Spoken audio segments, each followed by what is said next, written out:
elegy, river analogy, slow death of the dragon, slow dialogue between Paine and Roosevelt. Welcome. I'm Jordan Carter, curator and co-head of the curatorial department here at DIA, and I'm thrilled to celebrate the launch of DIA's latest publication, Renée Green, The Equator Has Moved. I'd like to begin with some thanks, starting with my colleagues Kim Golding and Max Tonone for producing this evening's event.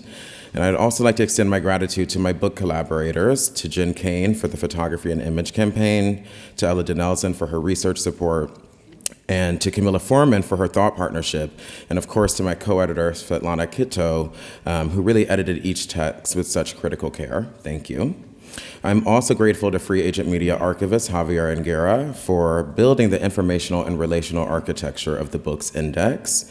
And lastly, I want to acknowledge designer Martha Suderregger for beautifully and brilliantly translating the associative and chromatic vibrancy of Renée's exhibition in Beacon into book form.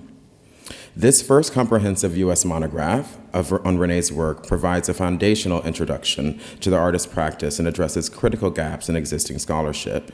In her uniquely recursive process, Renée juxtaposes a range of materials: archival, documentary, and literary fragments, personal and found ephemera, speculative narratives, and her own extant work to probe the unstable boundaries between fact and fiction, public recollection, and personal memory.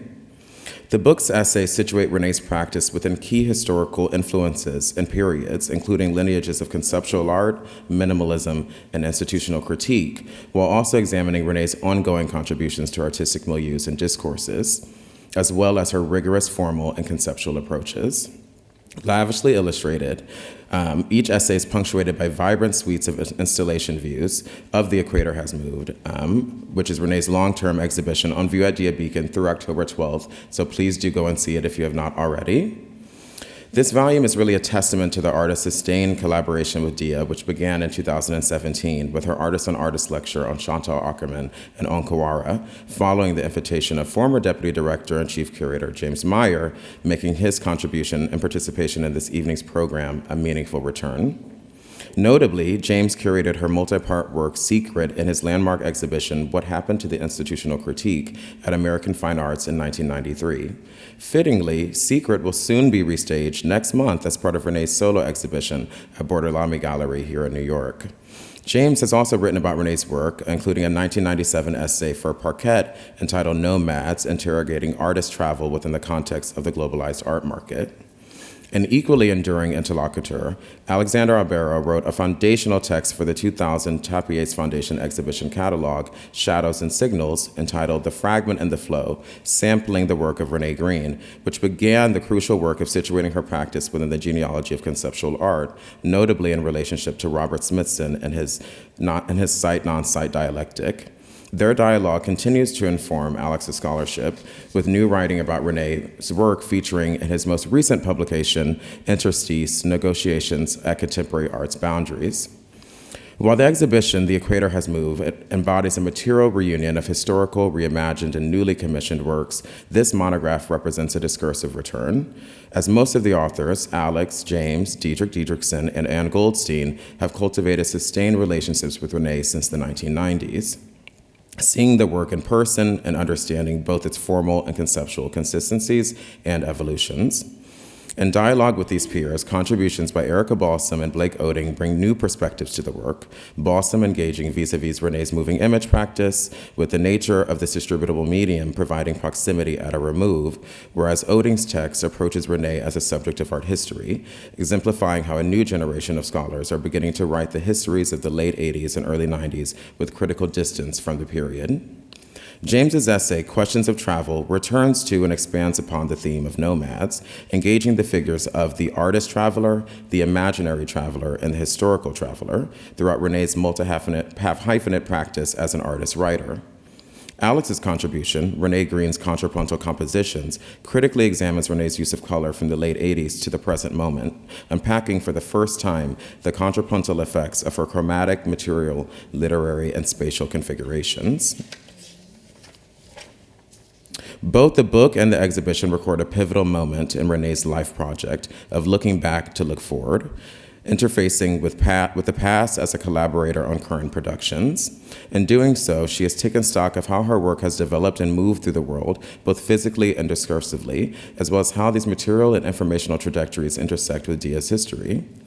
Renée's first major solo presentation in New York and most definitive monograph published in the United States represent a homecoming of sorts, as the city where she developed her practice throughout the 1980s, particularly in the artistic milieu of the Whitney Independent Study Program in the late 80s, and as well as the Pat Hearn Gallery in the early 90s.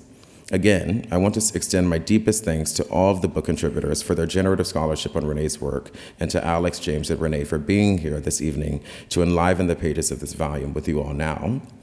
To begin the evening, Renée will generously start us off with a brief reflection on the process of making the book and beholding it as a physical object today, and then we will join her in conversation. Thank you, and please join me in welcoming Renée. Good evening, everyone.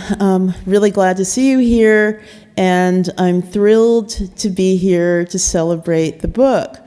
And so my remarks are pretty extemporaneous. Jordan has done such a thorough job in terms of contextualizing the book. I mentioned that I had wanted to say just a few words as the subject, in a way, or the work as a subject of the book, and I didn't want to scare any of the participants who have written about the work. We had a conversation on Monday to talk about this, and I was saying, well, I'd like to say a few things before about the process. But primarily, I wanted to thank everyone for their participation and for their interest and for being so willing to write again about my work in the instances of Alex, Alberro, James Meyer, who I've been in conversation with for decades now. And so for me, the part of the process of the book had to do with inviting people who I've known over a period of time. And this is one of the things that I think is kind of unusual to be able to do. It's been, there are a lot of different kinds of challenges that have existed in terms of sustaining anything. And so, as Jordan has actually mentioned all of the contributors, I won't repeat their names, but I can say that as I've been rereading the book, and I just finished rereading it yesterday as a book, turning page by page, it created such a variety of sensations for me and reflections about what had happened over the years. And I think that maybe it's one of those things that's always the case when your work is a subject and you're alive, that there's always going to be an ongoing question or ongoing conversations that you're having while reading. That's what happens in the process of reading, for me anyway. And so it's been really wonderful to read each essay. And some of the participants aren't here, but I'm thinking so much about what each person has contributed. And we've had a lot of meetings during the process, and I'm happy to see some of those who were participating in the audience with us. The process actually, in a way, began in 2022 when Jordan extended the invitation to me to make the exhibition at Dia, which thrilled me. But I wanted to mention that my relationship with Dia actually goes back to adolescence. And so I sort of think about that as someone who lived in New York for most of their lives. I first started going to Dia in the 70s to the Earth Room. So to the past 10 years has actually been a kind of contact with Dia as a participant and a conversant since the Artist Lecture Series. So it was really, I think, 2016, so it's like a decade. So all of that is part of what I think about as I turn the pages and look at the book. I've got it with me as a kind of talisman. And I'm still engaging with it. So I hope everybody who's interested will be able to engage with it as well. I don't want to say very much right now because I think we're going to be talking, and I'm not sure what we're going to be saying. And I'm really curious to just continue and to thank everybody who's brought this book into existence. Thank you. Thank you, Renee, for those beautiful words of reflection. I want to start with a question for Renee, which will sort of maybe ground things a bit materially, which is a question about your relationship to books. You are yourself an author. James's essay actually touches on your book, Camino Road, and books also feature heavily within your works, both in installations, also within moving images, often incorporating images of you reading. And I often think about your relationship to books sort of almost like an interface with elsewhere, almost like a mode of traveling through sort of an imaginary engagement with the page, if you will. So I wanted to talk to you about how you came to think about this book and your process of thinking about translating an exhibition into a book format. When you begin to work on an exhibition, you often locate yourself in that site, in that place, and really think about those conditions, architectural, institutional, and otherwise. So I'm curious how you begin to develop a relationship to the book itself as a site and begin to think about it as a spatial device for holding your work. Okay, thank you, Jordan. I have to be honest, I don't know if I'm going to be able to answer that question fully, but I'll try. What I can say, I mean, in terms of my relationship to books, that's something actually I did want to talk about because it's very specific and it goes back a really long way. And so beyond thinking about how did this project come into existence and how was it possible to make this book, I have to say that for me, books, they are containers of various kinds, but they're also objects that it's possible to travel with, literally travel with, but also to enter into. And so I wanted the book, to be something that when you entered into it, it could be something that would take you somewhere else. In terms of the space and thinking about the exhibition, I'm not sure whether, for me, like the whole process of like how I put things together is really like that. It's sort of like it was so accretive and gradual from visiting the site of Dia Beacon, which I was familiar with. I just wanted to really feel it and experience it, and I wanted to think about moving through it and imagining what could I have there. And so that was kind of like the very beginning. And then in our conversations and conversations with others, it was something, I mean, in terms of thinking about what you mentioned, which I find interesting, about a return, I think that's actually kind of an important thing to talk about in some way. How is it possible to inhabit a place? Why did anyone leave a place? And what allows you to return, if you are able or can return? And so those are questions that I have all the time. And this idea of travel, it's something actually in James's essay, Questions of Travel, that came up and that I was thinking about quite a bit.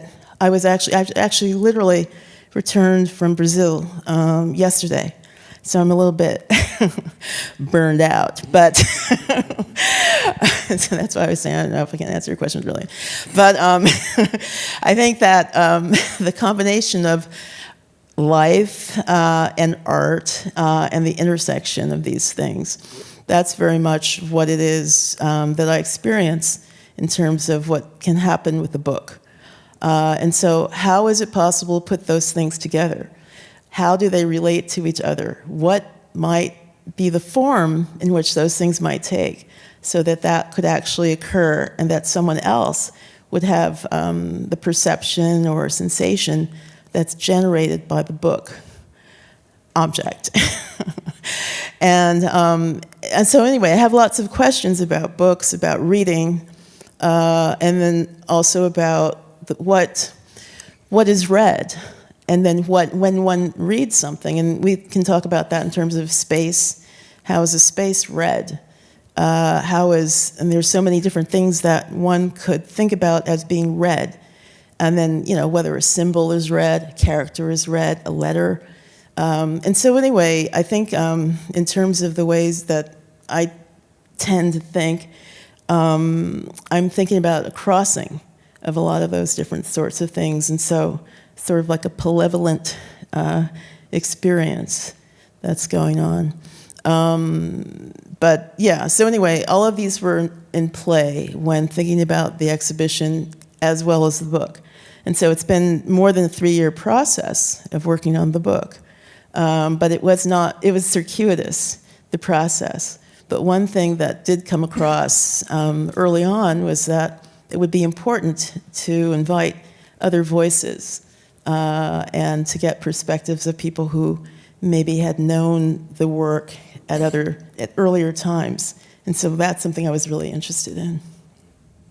So you mentioned quite a bit about travel and, the exhibition itself, which unfolds in the central corridors of Dia Beacon, sort of implicates the viewer in sort of this circuit, this sort of relay of movement between these two parallel galleries and this perpendicular gallery as well. And a lot of the work engages with the thematic of travel, be it, physical travel or imaginary travel. And that's something that, James, you take up in your essay, Questions of Travel. So I wanted to maybe ask you to elaborate a bit on your engagement with travel as a medium in Renée's practice, but also on this subject of return. You sort of took this as an opportunity to return to an earlier sort of proposition around the artist traveler from your text from 1997, Nomads. So thinking about how your thinking on this subject has perhaps traveled or shifted over time. Well, it's crucial, the word you used, medium, that for me, and I discovered this writing this particular essay, I argue that travel is a medium for Renée. It's not merely a theme or subject matter, it's literally a medium. And we can talk about that, how travel opens up opportunities for us when we travel, all the encounters that you have, how they are often chance encounters, and how that keys into your idea of chance operations, which art historians we call the aleatory procedures. For you, travel is, I think, partly appealing for its aleatory nature, what it will bring to you, and how the work of art will be built around the journey, metaphorical and literal. But yes, we've been in conversation for, I guess, 3+ decades. And it has to go back to that exhibit that you mentioned, what happened to the institutional critique, 1993, September, American Fine Arts Gallery, where I asked 7 artists to contribute works around the idea of institutional critique, which my generation had absorbed from a previous generation of artists and writers, great artists like Haka and Buren and Lawler and Asher, and so on, and how had that idea of institutional critique or that practice of critique of the institution changed? That was the problem that the show set out. And I invited Zoe Leonard and Renée Green and Mark Dion and Greg Bortowitz and Tom Burr and Christian Philip Muller and Andrea Fraser to be in the show. So Renée showed up with a work called Secret, which you mentioned, which is now being reinstalled or reimagined in Brazil. Actually, it's going to be here in Bortolami. At Bortolami. At Bortolami. Yeah. Okay, so not in Sao Paulo. It's coming back to New York. That's very interesting. Yeah. So when you showed up with the iteration of Secret at that show in 1993, it was very exciting for me when I remember very clearly you installing the image texts that were kind of the script for a film that you might make about your experience of a prior show in Firminy, France, Projet Firminy, curated by Yves Opetitayo. You taught me how to say his last name. Yves Opetitalo. Okay, still learning. But that piece in a tower designed by Le Corbusier, artists were invited, including, I think Tom was there and others, to make works. And you actually lived in the apartment and made a work about living in that apartment, about your experience of that project. So the iteration, you called that Secret, and then you came to New York and you made the Secret version in American Fine Arts, which was looking back to the prior iteration and forward to American Fine Arts.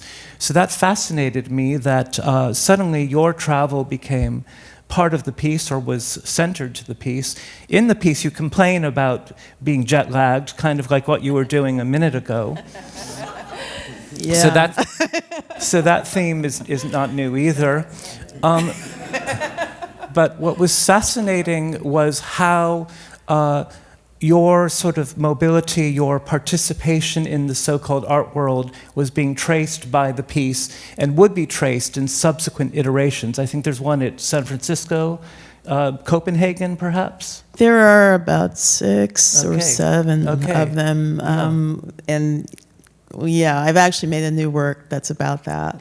Yeah. About how it is to combine them all. But yeah, there were different locations in different years, but I guess I found it really interesting what you wrote about in this book, how you were reconsidering and what happened in that process of reconsideration. I'm really curious to learn more about it from your perspective. Well, what was also interesting was how place itself had changed in your work and some of the other participants, Christian Philip Muller, that it was no longer a kind of rigid phenomenological site specificity, which the piece was not just about American fine arts. It looked back to another site and forward to other sites. So place itself had been vectored and mobilized in addition to the artist traveler. Well, then what happened was that essay, Nomads, that you generously referred to, later on, about 5 years later, Figures of Travel in Contemporary Art, where I thought about you as an artist who's interested in historical travelers, if you might recall, and how your work stages travel in a particular historicity.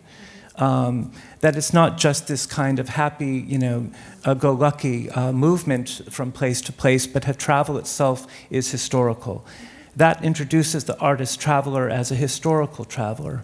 So this piece, this new piece, Questions of Travel, named for Elizabeth Bishop's poem, Questions of Travel, which asks about travel in a series of interrogations or questions. What is it to travel? Who is the travel? What is the desire of the traveler? What do we get out of travel? Should we simply stay home, or must we go to this other place? Those are the sorts of questions she asks. Reading your text, Camino Road, the novel that you alluded to, where you created these characters, Lynn and Voy, fictional characters who live in New York. They're looking for a creative life for Bohemia, and they go to Mexico, as I recall. They dream of going to Mexico, south of the border. They've read On the Road, Jack Kerouac. They see travel as something an artist needs to do. That's a fiction, your book is a fiction, and they imagine about going to places, and you imagine these characters imagining going to places. And so this idea of the imaginary traveler, which Elizabeth Bishop's poem is also thinking about, enters the account. It's the third traveler, it seems to me, that comes into the work. Yes, I just actually want to mention something about the images that are just now coming up. And so this image here, this is from the version of Secret that you first were describing about. That was in American Fine Arts, and it was a page layout, and it was presented in that format as if it were an October article. I used the page layout format from October, the journal, to replace it with the text that I had written and images as a layout. And so that was what was there. And then also there's a case. Could you go back? Thanks. Pause for a second. There is a case, and it has a note that's actually to you, and it's wishing you well on your group show. And so that was ironically, and so it was kind of like the idea also of being in conversation with the situation and with the various situations, and as they keep changing, and so in terms of the way that the travel was configured, I think it's something that it's being perceived, it's being analyzed and examined. It's also it's generating various interactions, as you mentioned. But it's also, like, there's a distance also from it in the sense that it's being made into something else. It's being made into a novel, or it's being made into a film, or and there's a reflection on what's been made previously, like by earlier travelers and earlier artists, but also trying to insert and imbricate the position of the perceiver, who would be me, as the author, and rewriting or writing it in a different kind of way, or in different kinds of versions. And so it's sort of layering between these different kinds of possibilities. It's never taking it on face value. The idea of travel, it's always something that's going to be complicated in some way, depending on what body you're in, what place you're in, what the conditions are that you're in. And so those are things that I think recur over and over again. And I found reading your essay really informative, bringing back a lot of different aspects. What I liked particularly were the focus on actual works and the detail in the works, because there's a lot of clues and specific aspects that are in the structure of how the work is made. So can I ask the two of you a question about travel? Because you're talking about travel as a historical phenomenon, but the last 30 or so years, since the advent of globalization, since the end of the Cold War, and everything from the 90s to the present, something that might be ending at the moment, marked a particular moment of travel in which artists were moving and art was moving around the world in an unprecedented way. And so I wonder if we could be more specific, if we could historicize your practice to this moment from, I don't know where you want to begin this, in 1990 to the present. I say this because that era seems to be ending, with borders going up everywhere, tariffs going up. I think it ended already. It's over. So to what extent could we historicize and James too here, the medium of travel that Renée employs to this particular moment? I think actually, could we go back to the last image? It's a book cover. It's from Certain Miscellanies, and I think it relates to the time period that you're describing, Alex. This is a book from 1996 called Certain Miscellanies, Some Documents. It's published with the Apple in Amsterdam and also with the DAAD in Berlin, 1996. And it's describing like a character profile of a traveler. You can see like a back image of the traveler being described. But it gives an indication to a number of different locations, but also to the kinds of perceptions that might be on the surface about that traveler. And I think that, I think it's interesting what you're mentioning in terms of trying to specify like the time period, because it's related, I think, to what James is saying about in Secret, for example, that this idea with the project that was in this Firminy Unité Habitation in Firminy in France. It's a Le Corbusier building. It was post-World War II idea, really, of trying to create this kind of utopian sort of space that people could inhabit. And there were different ones that were made in different countries, in different parts of France also. But I think by 1990s, early 1990s, when this invitation was issued for artists and architects to participate in this project, by physically being there, even empirically exploring it, it was really a kind of ruin in a way, and it was sort of indicative of different kinds of dreams and utopian ideas that had seemed to be something after World War II that might be existing in a different way. And so I was curious about the discrepancy, and also something that seemed very familiar as well, in terms of urban environments and living spaces and buildings, and they're wearing out. And so the idea of the building lasting for like 100 years, that was something that was also discussed, whether it could or it would.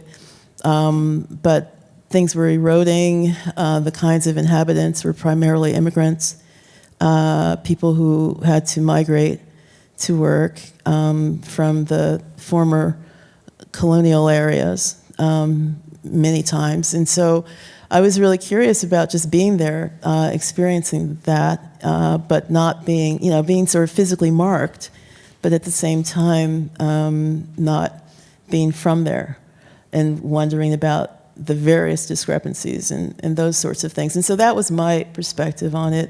But in terms of like the number of different possibilities of what was going on at the particular time, I think it's important also to think about the 1980s in terms of the kind of shift that took place of this kind of mobile artist figure. There was an economic crash in 1987, I believe. That was the year. And what was taking place in the art world was shifting also then. There were very expensive products that had been circulating in the 1980s. Paintings, sculptures, different kinds of objects and things. But when there was an economic crash, there was a shift. And different galleries, like younger galleries, like Pat Hearn Gallery, for example, or American Fine Arts, were looking for artists they could work with. They were looking for a range. I mean, they were working in the 80s, but they also, in terms of welcoming younger artists, were working with people who were doing things that were more transient also. That was a kind of trend, I would say, and with different artists and galleries at that particular moment into the late 90s into the early late 80s into the early 90s. And so, people like Rikrit Taravanija, who was also a contemporary who you've written about in the Nomads essay, I think that these factors also were part of it, because also trying to figure out where it could be possible to work in the world, it did become a different kind of possibility with certain forms of transportation, mobility. It was still before the internet. But then there was the internet. And so it was a kind of moment of transition. And so there was a sort of more open possibility, briefly, for things that didn't seem expensive. I think it's a great question that you ask. I think about this a lot, whether the shutting down of borders, what's happened to travel in the past 5 years. It's dramatically changed. I think if we look at Renée's work, she's always historicizing herself, her mobility, her practice in the work itself. It's always historical. her artist traveler, I argue, is a historical traveler. So, you know, if you look at the difference between the Camino Road video, I think when you go to Spain to participate in that show at the is it the Reina Sofia? Yeah. The Reina Sofia. And there's a shot of and there's a shot of Renée in her hotel room, and you're on a kind of house phone, and it's a very ancient phone. You're trying to... There was also really kind of an old-fashioned style phone. But one felt the, you know, the early 20th century still at play in your hotel room, and, you know, versus Partially Buried Continued, which is 1997, when you participate in the Gwangju Korea Biennial, and you're really going, you know, all the way to the Far East. There's a shift there. So that was in 1997 in terms of just thinking about the time period and the changes. And so in 97, in the same month, there was also Johannesburg Biennale opened, and I was a participant in both. Exactly. And so you know, the early 90s, we're still in this kind of North Atlantic art world that the artists of the 60s and 70s, we've written a lot about, Alex and I, are going to Europe and Cologne and so on, and New York and maybe to LA. There's something happening in the late 90s that I guess we come to call it globalization. Okui and Wazor's second Johannesburg Biennial that you're referring to. You're going to Gwangju. There's something happening.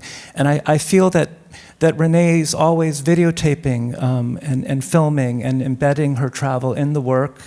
And it's always already historical, because they're the details, the clues in the work itself about how things are shifting over time. I think I agree. Also, I mean, I'm looking at these images, and these ones are from around 1990. Well, actually, they're from around 2000, but they were referencing another visit to, this is in Lisbon. And then, I mean, in terms of the historical part, that was part of what the research was about, or what I was interested in tracing Lusitania, but thinking about these kinds of changes. But I think even in the earlier, I would say really from 1989, when the Berlin Wall was coming down, there were a lot of changes that started, and so I remember being also, it wasn't just with Europe, it was within the Americas, going to with exhibitions. And so there was an exhibition that was in Caracas in Venezuela that I was a participant in, and a number of other of my peers were in it too. And that was something that was a kind of shift. It was sort of like trying to make things with people who were from there. I mean, there was someone actually who had been in the Whitney program who was from Venezuela, who was the organizer of the exhibition. And so I think various things were starting, and then they kind of came more to a concentration, perhaps around the beginning of like 2000s or something like that. I want to maybe transition to another vehicle in your work, which is color, which is incredibly prominent, both in the book and, of course, in the exhibition.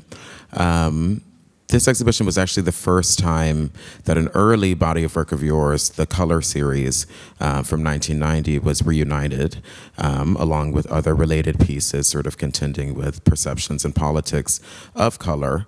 And, you know, this also echoes something you were mentioning earlier, Renée. During the process of making the book, we had lamented a bit on how some of the discourse around your work can often be focusing on the conceptual, the theoretical, and maybe not getting into the formal particularities of any of these given works with great depth and detail. As a sort of, in service to that, is Alex's text, which really, in sort of forensic detail, unpacks your use of color through what he terms its contrapuntal compositions, really looking at all of the various color works from the early period, looking into works that are bringing color into space, and finally a very detailed look at your space poems. So I'm hoping, Alex, you could speak a little bit about Renée's engagement with color and your conceptions around these strategies to sort of get us started. Okay, I'll get us started. To talk about Renée's relationship to color beside Renée is going to be a bit awkward, but let me get this started by talking about the counterpoint. And maybe just go half a step back. James mentioned this show in Johannesburg in 1997, the second Johannesburg Biennial.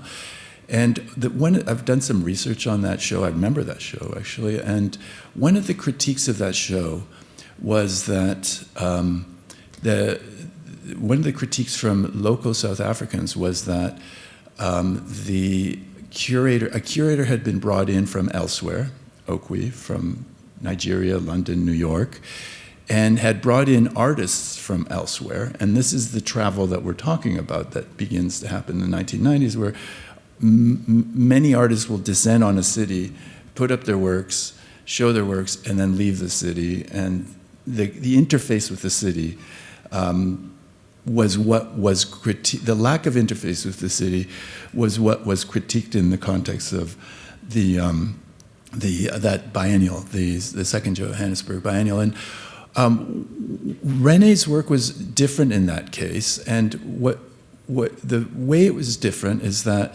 and this I'm leading here to the contrapuntal theorization, is that the work wasn't in dialogue only with other artists that have flown in for the exhibition, the way that a lot of biennial works were at that time, but was also in dialogue with the local community. So the counterpoint was between the local and this global world. Essentially what we had were two art worlds superimposed onto one space, namely the local art world within the context of South Africa, and there were communities.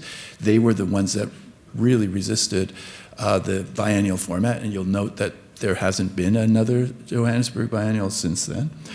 And this global world that was in dialogue with each other. But very often in those cases, that global world didn't connect with the local world. And in Gwangju, in so many places, that doesn't happen. That didn't happen. And I think that one of the contrapuntal techniques that Renée employs is she locates the work within the context of the locals. Take the Gwangju Biennial. It's about the foundation of that biennial. It's about the history of Gwangju. So it's not about a dialogue that's taking place halfway around the world. It relates to the work. It relates to the location in which it's in this kind of back and forth way, not fusing. And this is why I prefer the term counterpoint here to the terms that were used at the time, such as hybridity or. Yeah, I really hated hybridity. This is a keeping of the 2 points.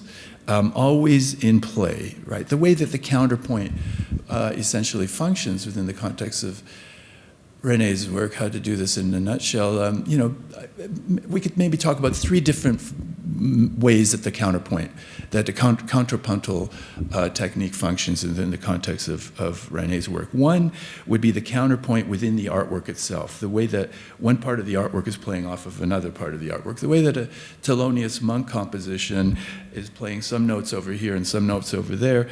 All of the notes are in play. They're not fusing. If anything, they're dissonant, but they're in play. So there's a counterpoint between these 2 moments. Another way I think that we could talk about the counterpoint functioning within Renée's practices, the relationship between the artwork and what's around the artwork, the relationship between what's up at DIA right now and DIA itself. Right, the relationship between the artwork and the context in which the artwork functions in a very different way than the 1960s practice of site specificity functioned, which fused the artwork to the context. It was specific to the location. Renée keeps a kind of tension between her work and the location at all times. For better or for worse, as far as the institutions are concerned, institutions like the fusion, but there's always this kind of play. And then the third way the contrapuntal technique functions would be one of, maybe to return to color, one of, when the work is about color in South Africa, one of the pieces that I wrote about was the piece Color Games. Color Games in South Africa.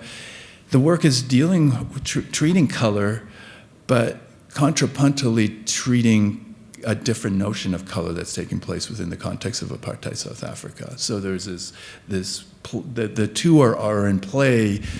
Yes, there's an exploration of the operation of color, but there's also an exploration of what color means within this context. But I want to punt the employment of color, which seems to be so important to you, over to you since you're here.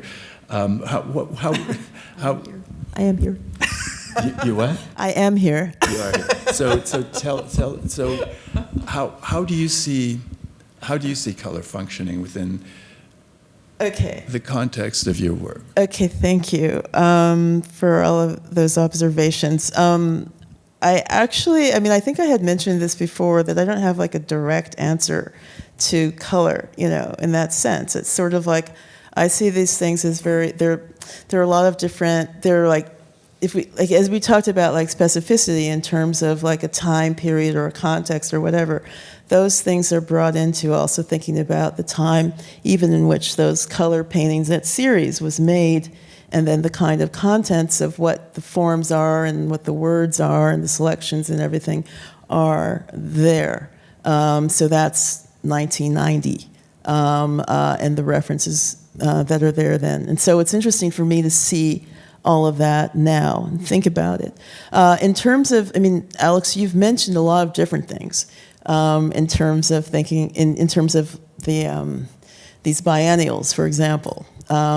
Just thinking about Gwangju, also thinking about Johannesburg, and also the way that this notion of the contrapunctal might be at play, and then in terms of what my engagement was in any of it. And I think those stories are still yet to be told in terms of what happened with Gwangju Biennale via the artistic director Okwi and Wezer. Not Gwangju, but in Johannesburg, Okwi and Wezer, and also Gwangju, and both of them were very fraught in terms of the actual situations of what happened in the places, and between the artists and with the site and with the people. And there were many, many conversations that took place also, I had, with a lot of the local artists and students who were there. And so I think that these kinds of complexities of how these events even came into being, and then there was also an economic crisis that hit Korea in 1997, and that affected a lot of the people who were part of the whole Gwangju Biennale. And I did an event in New York with some of them who were studying in New York afterwards. And it's sort of like an ongoing conversation. I think it's still not finished. It's definitely not finished. And I think it's very interesting. I don't think there's any like one point in terms of this kind of global, this idea of the global so-called, it was also a contested term for a while because it was so fraught and I think connected to global capital and the way that was seeming to determine the cultural as well.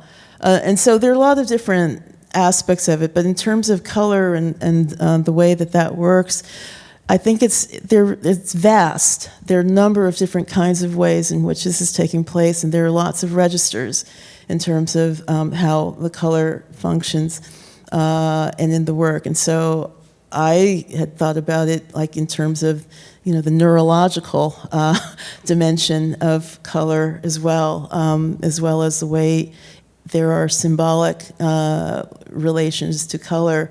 There are, there's so many different kinds of ways culturally in terms of religions, in terms of all kinds of different aspects. And so part of that is what I've engaged in making the works. And it's sort of like an ongoing thing, though. It isn't like a static thing. There's even like nanotechnology in relationship to thinking about color. There are a lot of different ways.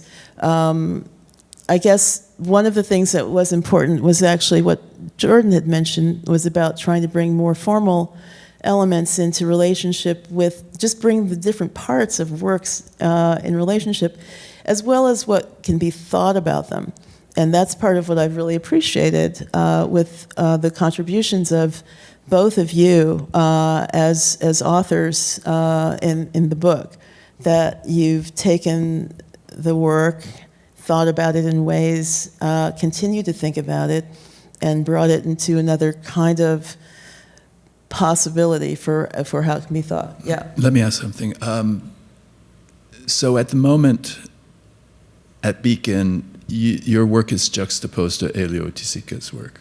Currently, yes. To what extent was your attraction to that neo-concrete work of Oiticica, or even Ligia Clark, related to your interest in color? Okay, that's a good question, especially as I've just returned from Brazil and had a chance yet again to immerse myself in various environments and histories. I think that, when I initially came into contact with the Oiticica works, it was really through a catalog. And the catalog did not have many color images.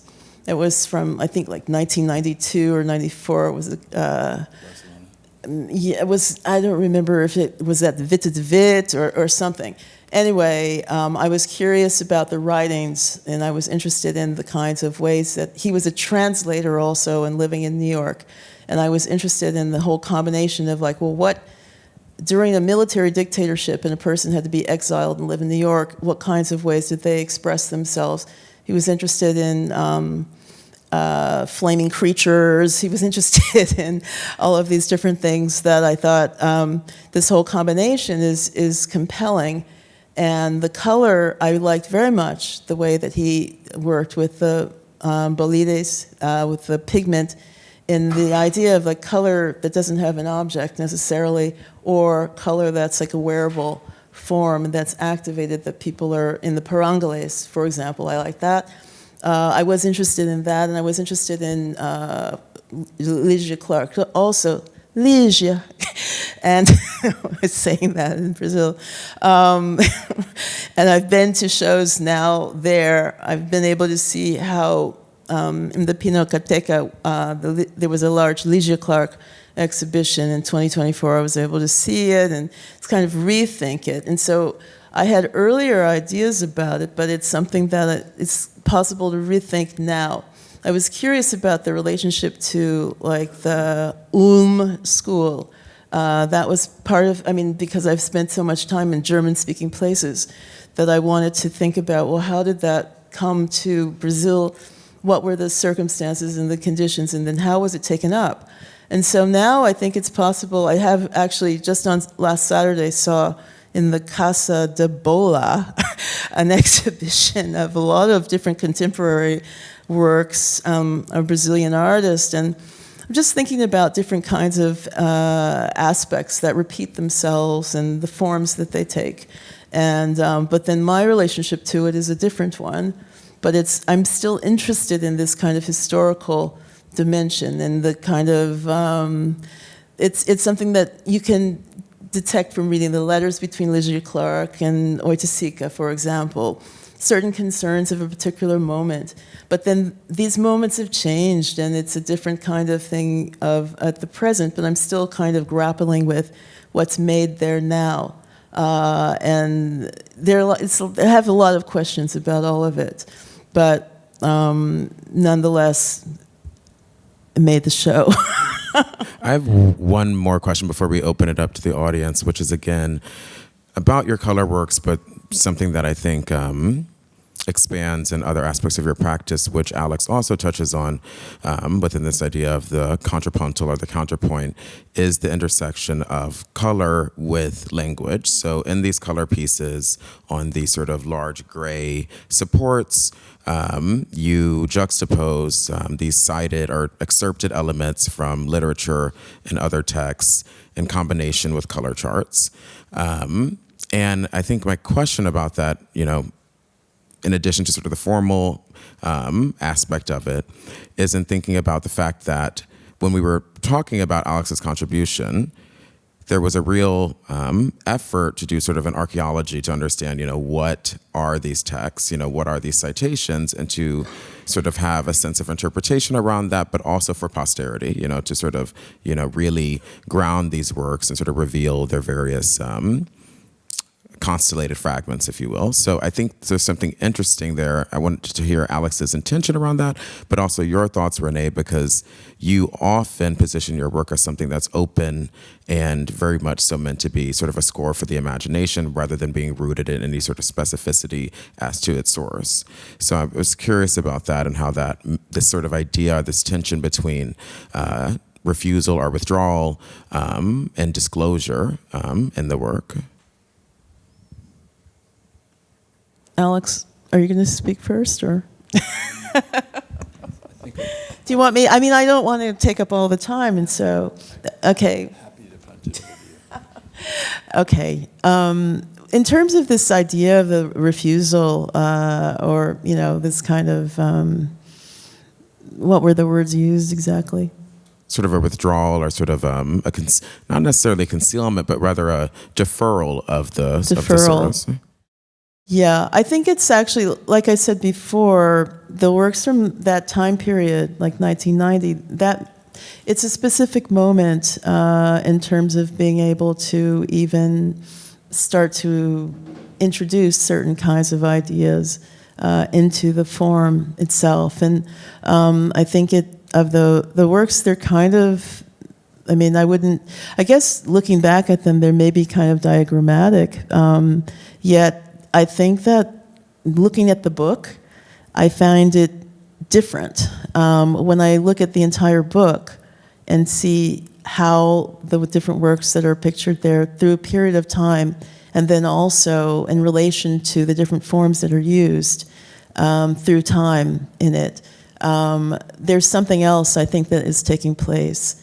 And the notion of a secret also is something, and it's something that it's not, it has, I would say that maybe it's related to something that Glissant had described in his words as opacity, but it's not just that. It's something else as well. It's more complex. I think in James, in your essay, that you touch on a lot of things that are related to that.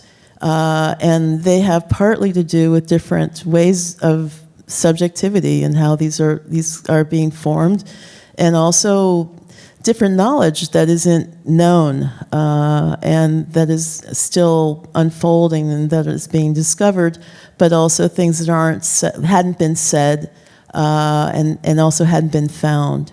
And so now, this is like several decades later, there are other kinds of things that it's possible to find in different kinds of explorations people have made. And so I think that the work is kind of like goes along with the changes as well, and it still is unfolding in terms of these kinds of ways.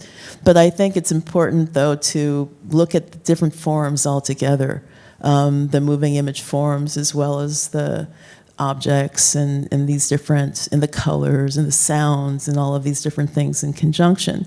And so sometimes, maybe another time, it seemed like an overload, whereas maybe now the way that people perceive of things, it might be different. And so I'm curious about that.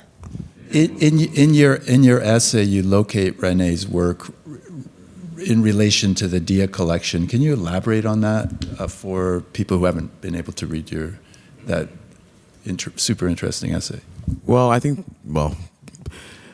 there are many resonances between Renée and Dia's collection and an historical program. And, I guess to try to put this briefly, when I started at DIA, I knew I was like, Renée Green, we got to do a Renée Green show. And I think that's because of these contrapuntal aspects in relationship between her and the context of the collection, because I think there are many relations to be perceived that are maybe not always 100% apparent.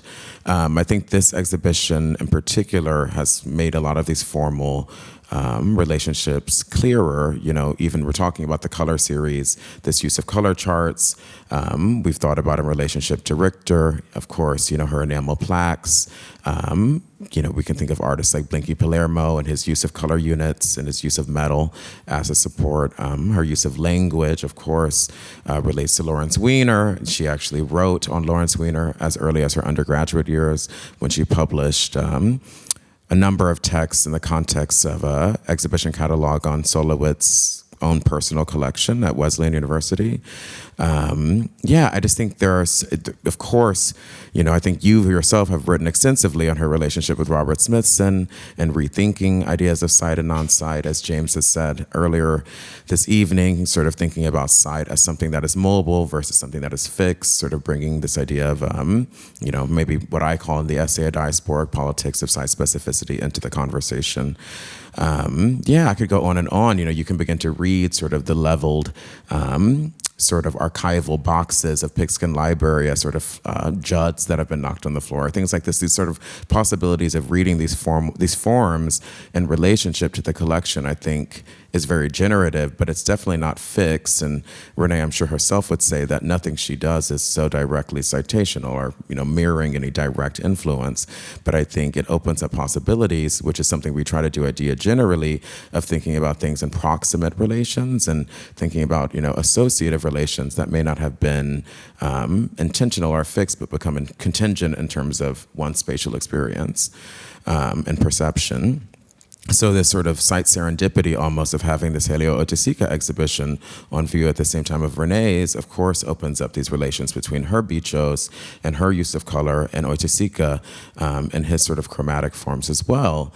Simultaneously, we had an exhibition with Felix Gonzalez Torres, and you could see that work sort of peering, these light blue curtains sort of peering around the corner while you're in Renée's exhibition. Of course, that is a peer of Renée's, but again, brought out sort of these different chromatic resonances, also the use of fabric, etc., soft forms. I think there's just many different relays, both historical and in relationship to our expanding program that Renée's exhibition draws out, which was also why it was very important to think about it as sort of in the center of the of DIA Beacon's galleries, where it is sort of part of this sort of central artery system in which it always sort of connects in context with the other works on view and the institution as a building and as a building of knowledge and history around these forms. So in short, I think there are many connections, but I'm sure I put it much more eloquently in the text. So I encourage everyone to buy the book, which is on sale. And I think we really have run out of time, but if there are any pressing questions, please do raise your hand. I think we can maybe take one or two, and then Renée is going to generously sign copies. If there were not a more exciting incentive to purchase the book, I don't know what would be. So I see we have Timmy over here with a question. Sorry. Thank you all.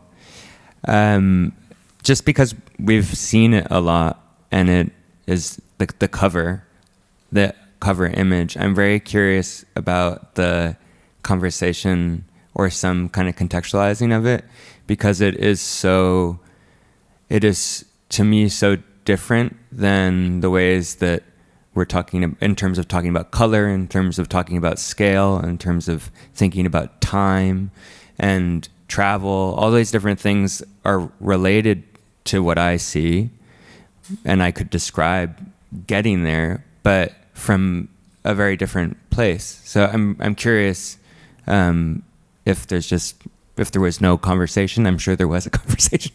Oh, there was a lot of conversation. Actually, I'm happy to. Thank you for that question. Yes, I sort of consider the cover to be pointing to actually some of the relationships that Jordan was alluding to that also link the work to the Dia collection in a way. And so that would be with the earth. And the image is actually from 2009 from a work that's in the exhibition, or sort of like sideways, not there, but it's the film Endless Dreams and Water Between from 2009. And so it's actually a still that was a part of a triptych of films it's called Stills. And it's actually in the book, not that image, but reference to that work. And I think it's in your essay, James. I think you write about Endless Dreams and Water Between, and also this triptych of projection. What is it? It's a land. It's the Earth. It's an image. It's a close-up of actually where the continental divide actually meets in California, in Northern California. And so, and the image are of lichen. It's kind of a close-up image of kind of like rock face and detail. But these things are kind of, I was thinking about this, what I was interested in part was to bring back the relationship that I think runs through a lot of the work. These ways of describing the work aren't necessarily my ways of describing the work, but I'm curious about like what it is that's found, what someone can find. And so part of what I've been observing, well, as I've been reading the book, are these different kinds of interrelationships that I can find in terms of like, say, for example, botanical relations. There are the gardens. Actually, from the very earliest work that's depicted in the book, the Edmond Laforêt work with all of these different kinds of plant samples, but juxtaposed with a description of a poet who kills himself with a Larousse dictionary by hanging. These are, I mean, there are a lot of different kinds of crossings. And so I think it's something that the book affords that possibility to dig in further and then to make these different kinds of connections for yourself. But I found that there's a kind of through line that has to do with relationships to the earth. So that I wanted to put that up in front and make it, I don't know, it's like more mysterious that way, but it's still very obvious as well. So, yeah. It's definitely an alluring opacity and deeply material. And you really, from the beginning, you knew you wanted to make this book an object and decided to have these beautiful colored edges. And it really is sort of an object to behold. So I encourage all of you to behold it. And with that, I think we're going to end the conversation. So I want to thank, first and foremost, Renee for being so generous with your reflections and your critical thoughts. And of course, Alex and James for their incredibly generative contributions and for being with me here on stage this evening. Thank you and have a lovely night. Bye-bye.